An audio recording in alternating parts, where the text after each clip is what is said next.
Прво спроведување на референдумот со прашањето дали сте за ЕУ и НАТО со прифаќање на договорот со Грција, па потоа објавување на законот за ратификација на договорот во службен весник. Собранискиот спикер Талат Џафери сега вели дека било битно мислењето на граѓаните, па потоа законот да се објави. Сметам дека е најповолно време за тоа да се случи од после изјаснувањето на граѓаните по однос на референдумското прашање, затоа што во некој си контекст сиот успех на спогодбата зависи од одлуката на граѓаните кои што ќе ја донесат на референдумот и тоа е најсоодветно време да се постапи по однос на тоа прашање.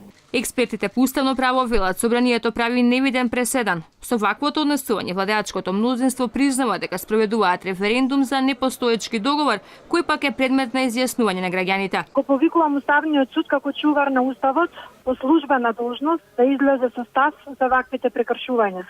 Во член 118 од Уставот јасно стои дека само меѓународни договори што се ратификувани во согласност со Уставот се дел од внатрешниот правен поредок. Во случајот власта става на референдум договор, чиј што закон за ратификување не е објавен во службен весник, што значи истиот е непостоечки во нашиот внатрешен правен поредок, односно власта вчера се дрзна да распише референдум за непостоечки договор заради одредени своји партиски калкулации. Власта си ја поднесе иницијативата за референдум, ја изгласа, ама народот останува збунет околу карактерот и содржината на прашањето. Има и такви кои ќе одлучуваат како и мнозинството, иако не знаат за што е предстојниот референдум. Најдобро би било воопшто да не се одржи за доброто на Македонија и за доброто на македонскиот народ. Меѓутоа со оваа власт која денес едно кажува, утре друго, не знаеме што може да очекуваме. Како се решат свете и мие?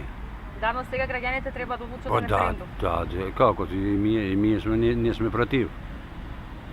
Се сакаме подобро да биде. Ти кажам право тоа, не знам, они се решаваат за името ли? Ние не решаваме тоа. Народот е прав народ. Како ќе се решиме, тоа е наш проблем. А они го направат она што ќе каже народот. Одлуката за распишаниот консултативен референдум на 30 септември од утрово е веќе објавена и во службен весник, со што започнуваат да течат и роковите. Следните чекори сега се во рацете на новиот состав на ДИК, кој треба да ја утврди должината на кампањата која започнува од 10 септември.